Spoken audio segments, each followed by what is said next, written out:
Yo, what's going on?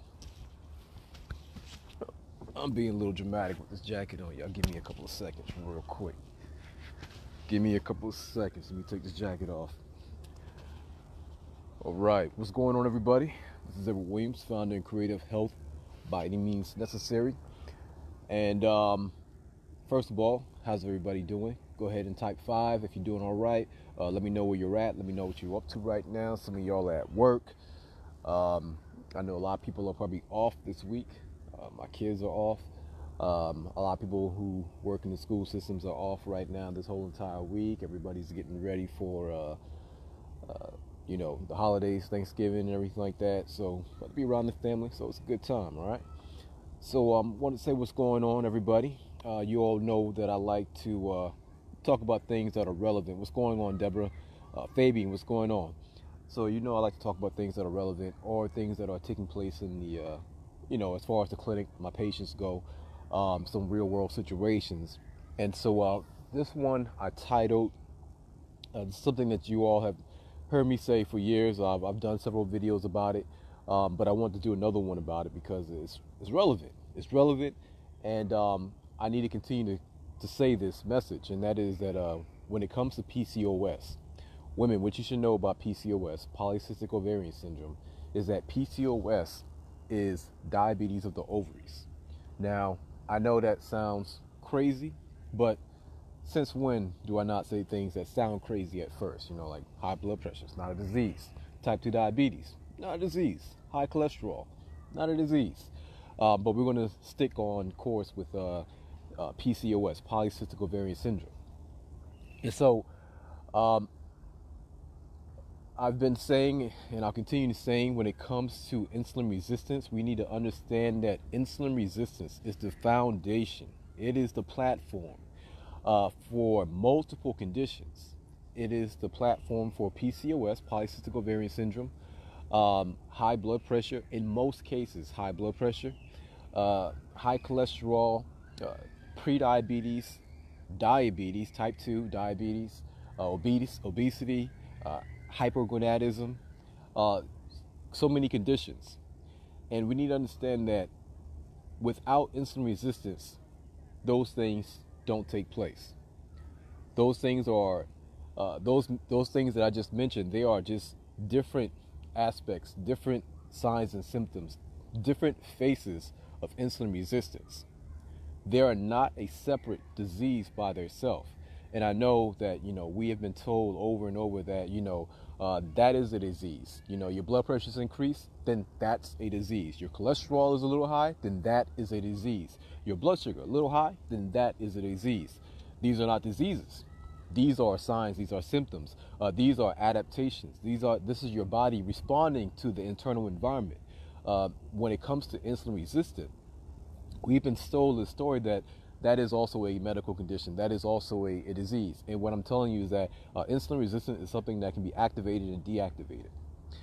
When you're insulin resistant, obviously that is activated. This is a protective mechanism.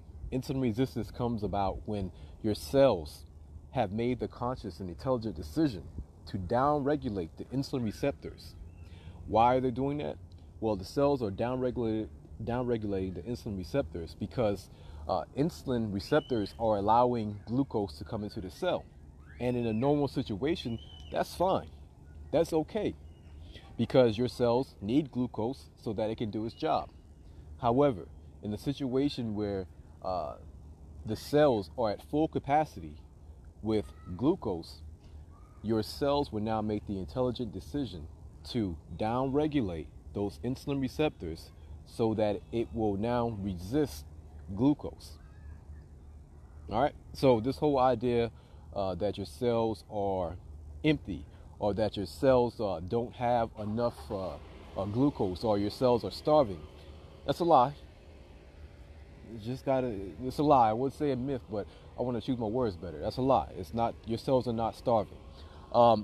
In type 1 diabetes, the cells are starving. And so that's why I call it nefarious nomenclature, because purposely there has been a confusion caused between type 1 and type 2. In type 1 diabetes, the cells are actually they're not getting enough glucose because they don't have insulin. Their pancreas is not actually producing insulin. And so they have to get exogenous insulin to do the job. In type 1, that is not your story. That is not your situation. You are completely different. You have insulin. Your pancreas is secreting insulin. Your cells have made the intelligent decision to downregulate the insulin receptors because the cells are at full capacity with glucose. Now, why are the cells at full capacity with glucose? Well, they're at full capacity with glucose because of the eating, with the frequency in eating. You know, y'all remember when they used to tell you to eat 6 small meals a day and eat every 2 to 3 hours? Oh, my bad, that's still going on right now. I just had a patient just tell me that. It's still going on right now. People are giving you advice that if you want to lose weight, you should eat more frequently. If you want to lose weight, you should eat often, every 2 to 3 hours. Eat something. What if I'm not hungry? You got to eat something. And then when you ask them why do I have to eat if I'm not hungry? So that it can rev up your metabolism, so that it can burn more calories. Eat more calories so I can burn more calories.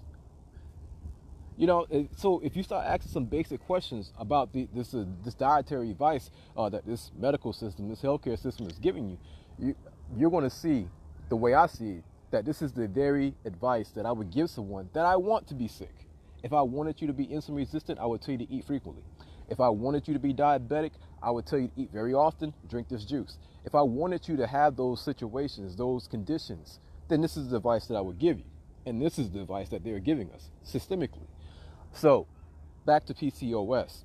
PCOS, Polycystic Ovarian Syndrome. Essentially, this is a syndrome, a situation where the ovaries of a woman has cysts.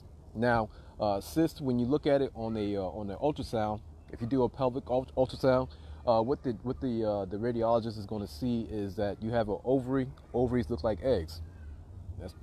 That's why. I mean, the actual name ovary actually derives from something dealing with eggs. But anyways, and so when they look at the eggs, the ovaries, what they're going to see is these clear spots. Those clear spots represent cysts. Cysts are undeveloped eggs. Now, the way that insulin resistance causes PCOS, now it's getting cold. The way that insulin resistance causes PCOS, it goes like this. Once again, you're taking that advice, eating every 2 to 3 hours, you're eating 6 small meals a day. The food that you're eating is a standard American diet. Processed foods, that's going to increase your blood sugar. You're going to have high blood sugar multiple times a day.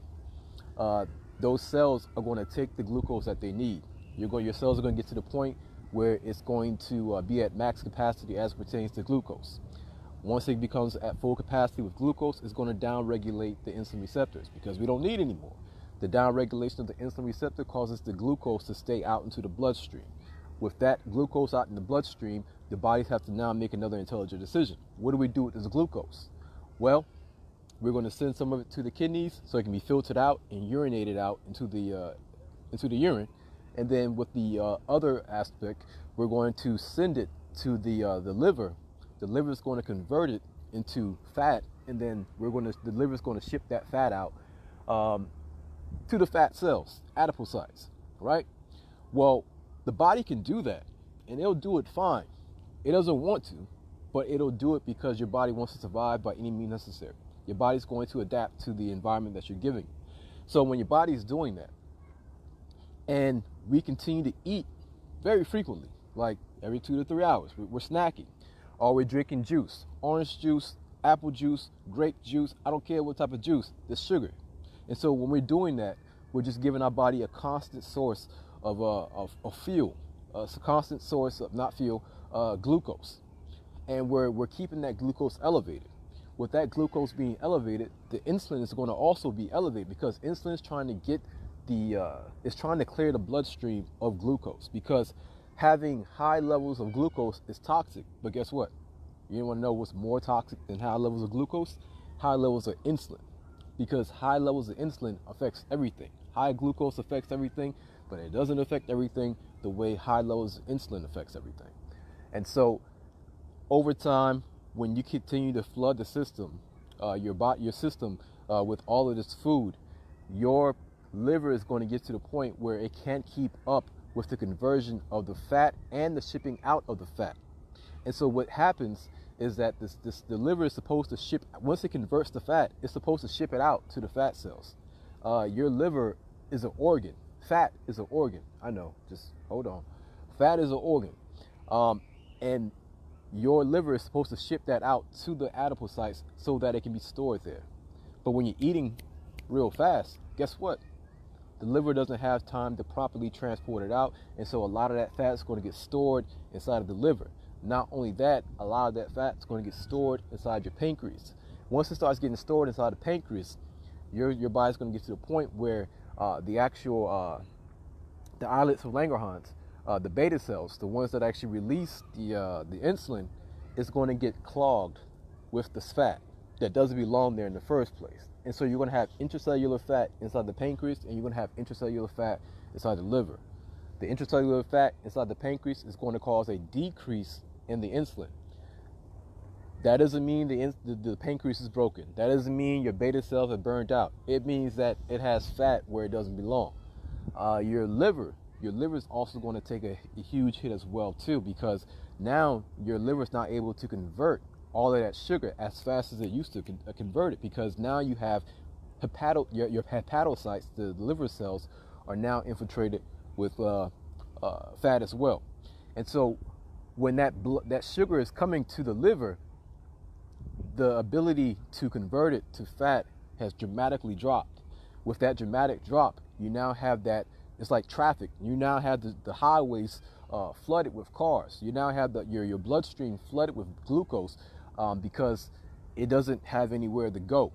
And so once again, you still got the kidneys, right? And so the kidneys are going to say, all right, we got to get this blood sugar down. Send them my way. Send more sugar my way. And so they start sending this, the body's going to start sending the sugar the kidneys' way.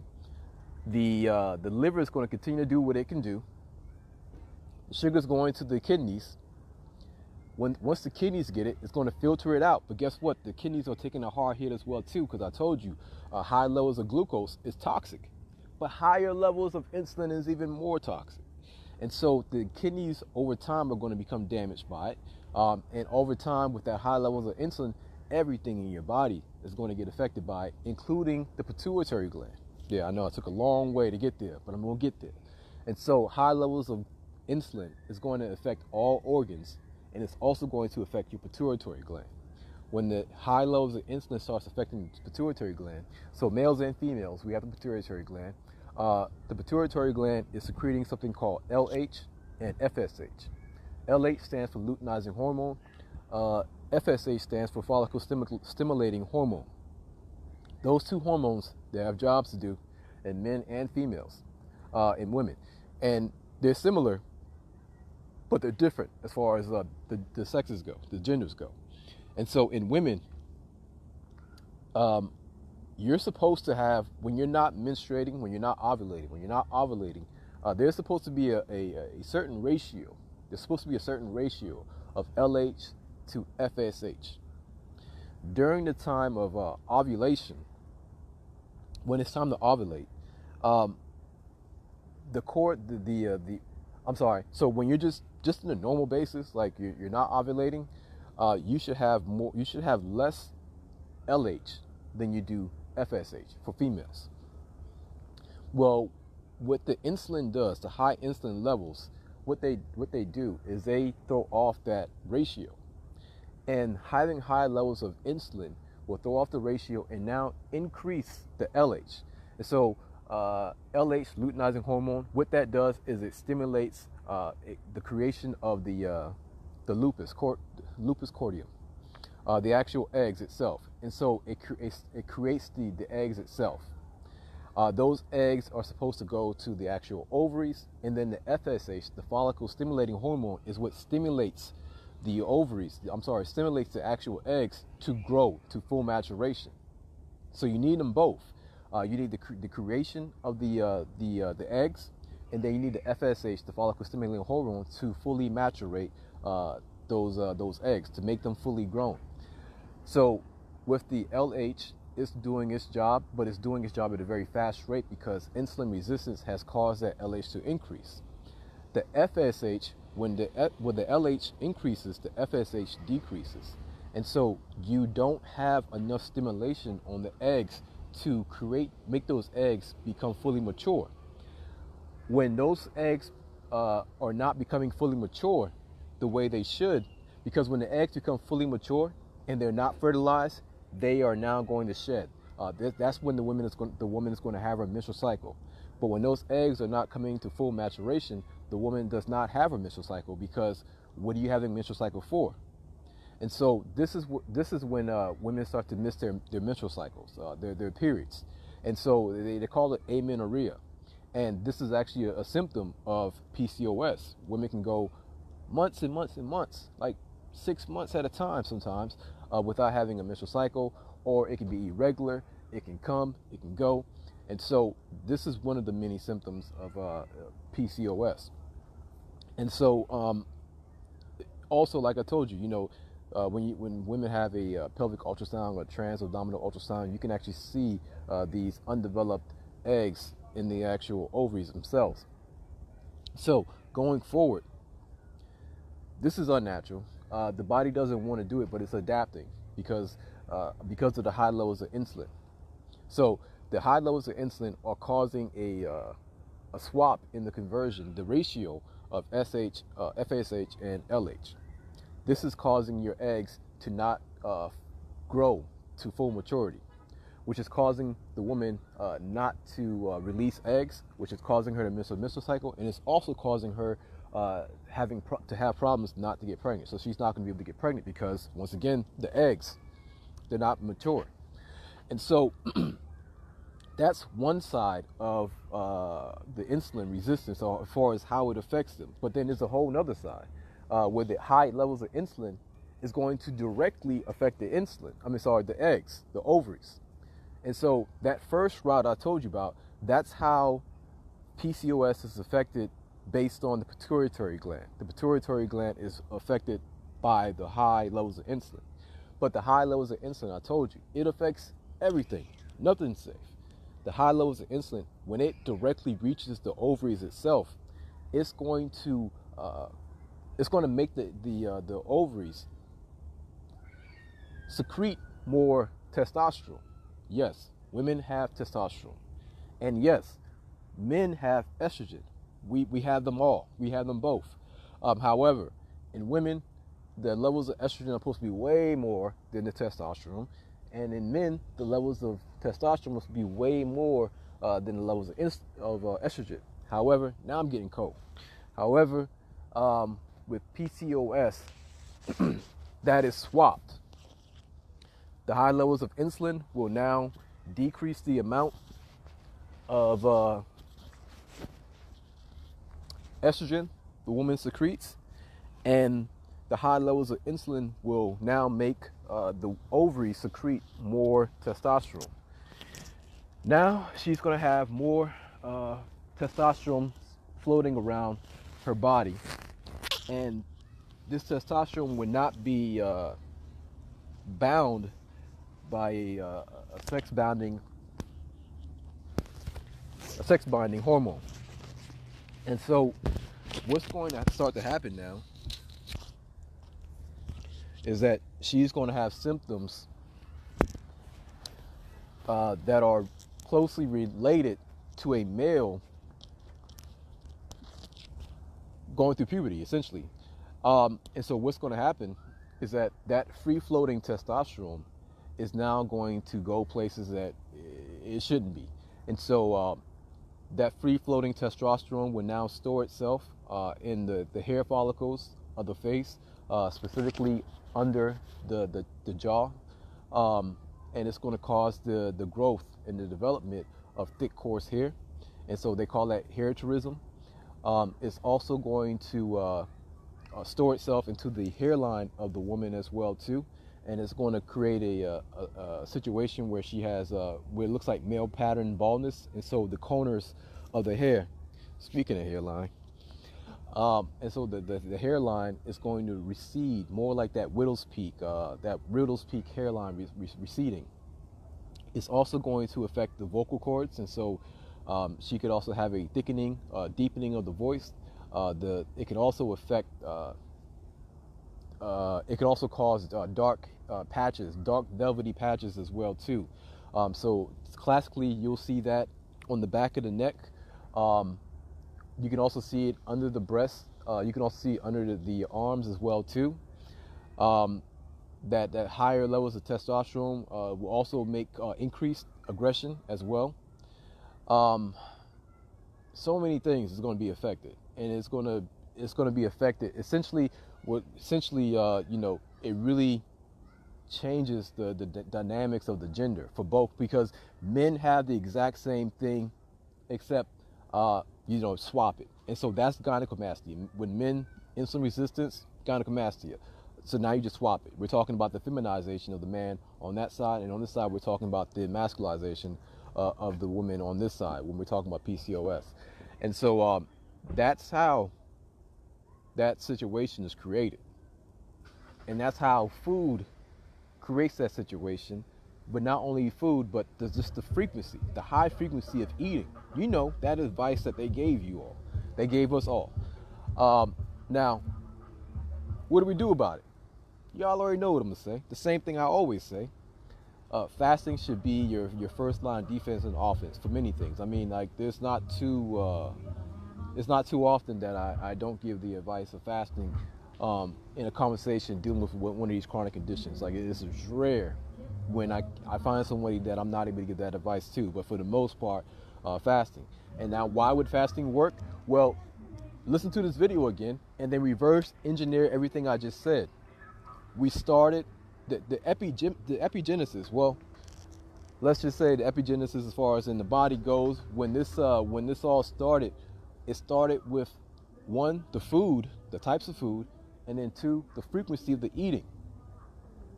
It started with I told you about the traffic, the highways being flooded with cars, the bloodstream being flooded with blood sugar. So when you fast, you're abstaining from food. All you're doing is drinking water. Maybe green tea. If you're really smart, you're going to drink fast tea. Holla at your boy. But you're going to abstain from food, and you're just drinking water. Now, I want you all to ask yourself another question. For those who know, when you are diagnosed with PCOS, what's one of the medications they prescribe you?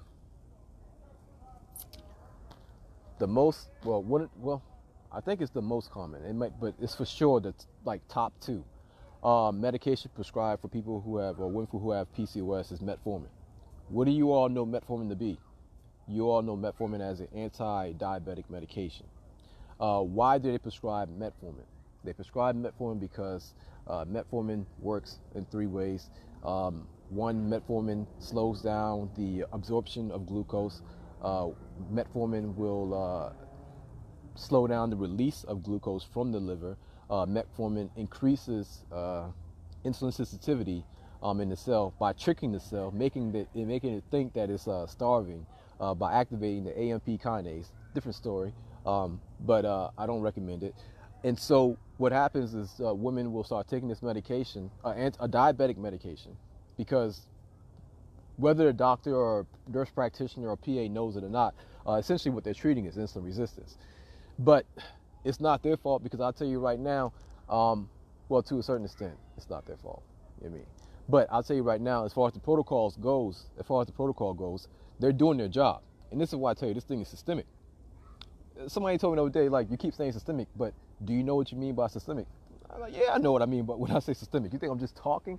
Trust me, I can't just be out here talking and think that I won't ever get challenged, because I'm saying a lot of things that are against the grain. Systemic means that the hustle is already baked into the protocols. It's already baked into the actual rules and regulations and the guidelines. As a practitioner, as a medical practitioner, somebody who was licensed to practice medicine in the state of Florida, I know that if I want to stay in the good standings and I don't want to get sued, and I don't want to have to pay out of my pocket for malpractice, that I have to practice within the guidelines, the rules and regulations. Yes, I can still be sued. I can still have a suit brought up against me. But at the end of the day, I'll be able to use my malpractice, which is insurance that I pay, where the money won't come out of my pockets. It'll come from the actual malpractice. But that only applies to me if I practice by the protocol, by the regulations. And so at this point, I now rely on a chart, a diagram, a set of you know, procedures to follow to keep me safe. Now, are these procedures right or wrong? I don't know. I know it's right there in front of my face, and I know it's going to keep me out of trouble. I know it's going to keep them folks out of my pocket. Is this done the right way? Shouldn't there be something else done? Shouldn't I tell them to fast? Fast. Let me see this protocol. Let me see. Fasting is no way on here. So will fasting work? I don't know. Maybe. But I know it's not on here. Therefore, it's not going to come out of my mouth because I want to stay safe. And so I'm going to go based on this actual protocol because I don't want them boys coming for me. That's what I mean when I say systemic. So, and that's why a lot of practitioners have a hard time, you know, hearing or agreeing or understanding what I'm saying is because you're in the books that were actually funded by the pharmaceutical companies. Conflict of interest? I think so, but I'm in the minority when it comes to that. So back to what I was saying, fasting. Yes, I recommend fasting. Now, of course, you're taking medications. This is not medical advice. Please talk to your practitioner. He or she has to be the one who adjusts your medications and give you this advice. And so this is all for educational purpose. You should research and look all this up. However, I want you to think about the mechanism. Think about, quote unquote, the pathology. It's not a pathology because it's not a disease. But think about how we got to the situation of being insulin resistant and also ultimately PCOS. Back that whole thing up and see how we got to that situation, and then figure out how fasting would help you radically improve that whole entire situation. The reason why I was bringing up metformin is because metformin is one of the go-to drugs when it comes to PCOS. But not only that, metformin mimics fasting. Metformin mimics fasting. It's a sorry excuse for trying to be like fasting. And so, versus, you know, instead of taking a knockoff brand, why don't you give yourself the best thing, which is the actual fasting itself. You know, when people, it's very often people will start back their menstrual cycle, and people it used to be a joke, but now it's not a joke. When I tell women of birthing age who are not on contraceptive, who, you know, they're sexually active, I say, hey, now you start this fasting, I just want to let you know, be careful, because you can get pregnant. And it's true. I've seen it happen multiple times because so once again, people start taking metformin, women start taking metformin. It's better to use metformin because more people are using metformin. Women who start taking metformin for PCOS, what starts happening? After a couple of weeks, they get their menstrual cycle again. After a couple of weeks, they become regular again. And even they can become pregnant as well too. And it's because of the metformin is quote unquote treating the insulin resistance. Fasting does the same thing, except it does it better. And it's legit. Like, there's no tricks with fasting. So this is what I mean when I say PCOS is diabetes of the ovaries. Y'all got any questions? And my advice, yes, fasting.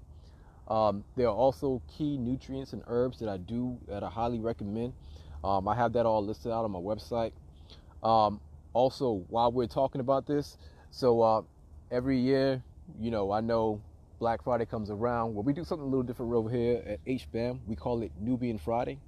And NUBIAN Friday is the only time of the year that we have like these crazy discounts on our stacks, on our herbal stacks. And so our herbal stacks are these stacks. They're tea and actual herbal supplements that we put together to help out improve a specific condition. And so we have stacks for let me get my mind together. We have a stack for high blood pressure. It's called Revolt. We have a stack for diabetes. It's called Insurgence. We have a stack for PCOS. It's called Insurgence Max. We have a stack for when we combine, you know, all of the conditions. We call it Revolution. We had another stack for the kidneys. See if we're going to have that available for Friday, but it's called Uprising. So Revolt, Insurgence, Uprising, Revolution. Somebody asked me why I named it. I just like those names. I just like those names. There's no other reason for it. So Friday, Nubian Friday is going down this Friday, and this will be a great chance for you to go ahead and get your stacks. Also, with those stacks, you can literally stack up on a lot of bottles because we're giving like huge discounts, up to 50% off on those stacks. And this is the only time we do it because literally can't afford to have like these type of discounts throughout the year. So this Friday, there's a link right here. How you doing, brother?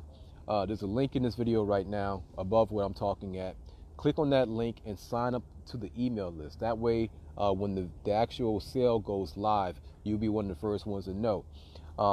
Like I said, it's called Nubian Friday. Click the link in the description, sign up. That way, when the sale is open, you'll be the first one to know. I currently have all of the products at the house right now, and I can tell you what, the products won't last long as far as how many we're going to have for the stacks to go out. And so you want to be one of the first ones to know if you want to get those stacks. These stacks make great gifts for yourself, but also for your loved ones. Especially if you have high blood pressure, type 2 diabetes, PCOS. We're also going to have a special on our top highest rating product, which is the Fast Life 28-day challenge. The Fast Life 28-day challenge is where three coaches. I'm Edward Williams, the founder and creator of Health Body Necessary. We have Tiffany Davis. We have Kathleen Richardson. This is a 28-day challenge where the three coaches walk you through a specific fasting protocol, and you get radical results. That is our highest rated program that we have, highest rated product we have, point blank period. The results are ridiculous. From people losing 30 pounds, from people decreasing their blood pressure and having to get off the medications, from people decreasing their blood sugar and having to get off medications. The results go, they're great. So we're also going to have a special on that as well too, and that'll be a 3-month special if you want to check that out. So that's it, y'all. I hope you were able to understand what I'm talking about as far as the PCOS and why I call it diabetes of the ovaries and what you need to do about it. Please ease up with the drinking of the sodas and the juices. Also with the frequent eating, these things are making us sick at a high rate. All right, y'all, so let me go finish seeing these patients. Let me see if I can answer any questions real quick. What's going on? What's going on, Clover? Randy, what's going on? Randy, hit me up in the DM. Sheila, what's going on, Sheila? Pamela, Lakeisha, what's going on? Pamela says, does a detox help with that? Are you talking about? Ready? All right. Y'all, hold on real quick.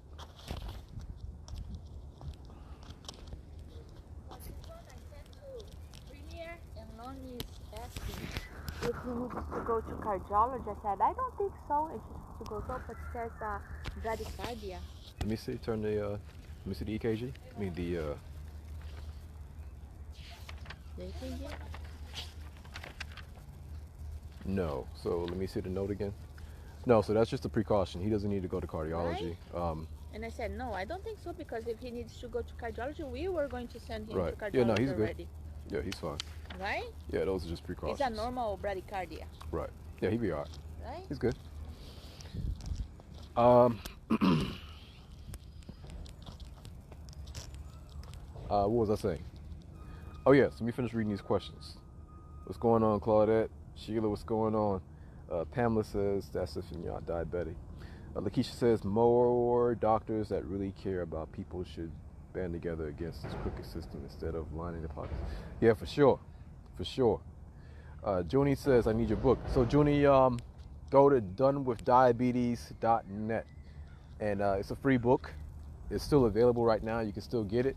So, check out that link, all right? All right, y'all, so I'm going to go ahead and hop off. Sorry about that. Yeah, so if you have any questions, go ahead and post below. And I'll be back on here maybe tomorrow, maybe tonight. And that's it, y'all. I'll holler at y'all later, all right? Peace.